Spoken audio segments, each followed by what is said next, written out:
고등 내신 대비 수업, 아이들의 효율성을 끌어올려주는 수업이라고 저는 많이 말씀을 드립니다. 왜냐하면 고등학교에 올라오면 굉장히 많고 방대한 양의 시험 범위가 주어지게 되고 아이들이 혼자서 공부하기에는 너무나 비효율적일 수 있으니 학원의 도움을 받아서 이 방대한 양의 시험 범위에서 이 부분이 중요하니까 이 부분 위주로 봐봐. 여기가 조금 더 중요하니까 여기를 잘 한번 체크해보자. 그리고 우리 학교 시험이 이런 식으로 나오니까 이런 것들을 한번 문제를 풀어보고 공부해보자 라고 조금 더 효율성을 극대화시켜주는 수업이라고 생각을 하거든요. 예를 들어서 우리 학교 아이의 고등학교 영어 내신 시험 범위가 40지문이 들어간다라고 치면 보통 한 수업에서 10지문씩 진도를 나가서 4주 안에 끝내게 되는데 10지문의 진도를 나간다라는 것은 그 속에서 아이가 모르는 개념이 있거나 어떠한 부분이 잘 이해가 안 됐을 때 그 부분까지 다 찝어서 설명을 해준다라기보다는 보편적으로 중요한 부분, 그 다음에 반드시 확인해야 되는 부분을 위주로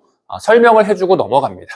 양이 많기 때문에 디테일하게 들어갈 수 있는 시간이 많이 없고 중요한 부분들 위주로 빠르게 체크하고 넘어가게 되거든요. 그러면 우리 아이는 그 체크한 부분 잘 모르는데 어떻게 해요? 보통은 질문으로 해결을 한다라든지 클리닉을 간다라든지 그러는 수밖에 없습니다.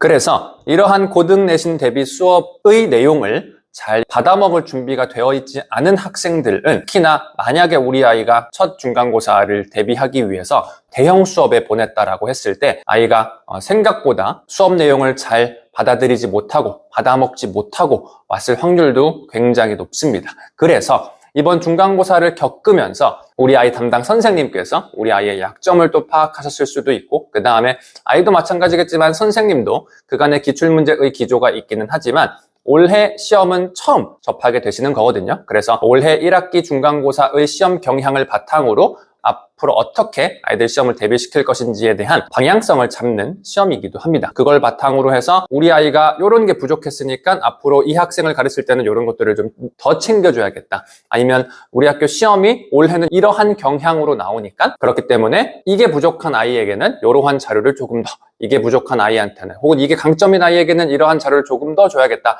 이러한 것들에 대한 판단이 서게 되는데 만약에 우리 아이가 이번에 단지 성적이 나오지 않았다라는 이유 하나만으로 학원을 바꾸게 되면 그러한 파악이 됐던 약점들, 보완점들은 다 사라지고 새로운 환경에서 새로운 선생님에게 그러한 부분들을 확인받고 보충을 해야 되는데요. 그 선생님 입장에서는 이제 우리 아이가 또 처음 온 학생이 되겠죠. 그러면 아이를 파악하고 아이의 약점을 파악하는데 또 시간이 흐를 것이고 그렇게 한 주, 두 주가 흘러가면 이미 시험 범위의 절반에 해당되는 내용의 진도는 다 아마 끝나 있게 될 겁니다.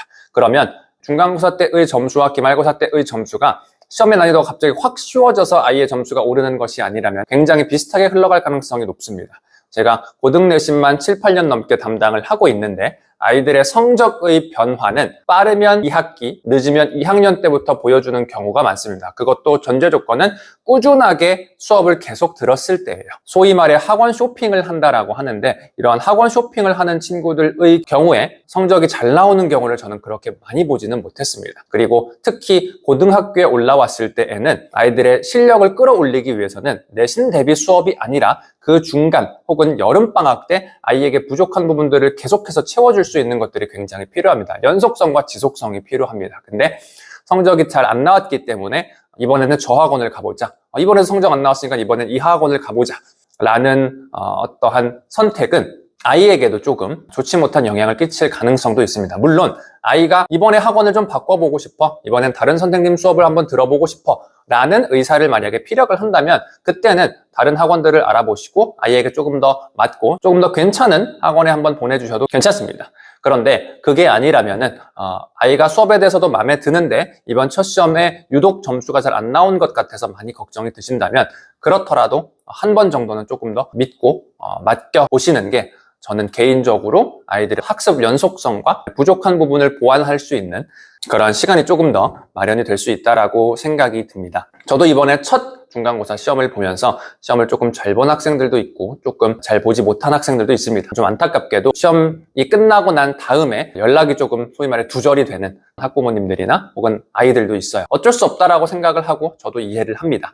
저와 조금 더 함께 하기를 저는 진심으로 바라고 그 다음에 이번에 시험이 이렇게 나왔으니까 이번 시험은 이렇게 한번 같이 대비를 해볼 수 있었으면 좋겠다. 그래서 조금 더 긴 호흡으로 같이 가져가면 좀 더 발전된 모습을 함께 보일 수 있었을 텐데 라는 아쉬움이 있긴 하지만 어쩔 수가 없겠죠. 당장의 성적이 잘 나오지 않았기 때문에 조금 더 변화를 꾀해보고자 하는 마음, 그 마음이 이해가 안 되는 것은 결코 아닙니다. 하지만 저는 개인적으로는 아이도 마음에 들어하고 학부모님께서도 선생님의 관리나 수업이 괜찮았던 것 같다. 근데 이번에 단지 성적이 안 나와서 조금 불안하다 라고 생각을 하셨을 때는 저는 한 번 정도는 더 믿고 맡겨서 아이 보내주시는 게 어떤가 하는 말씀을 드려보고 싶습니다.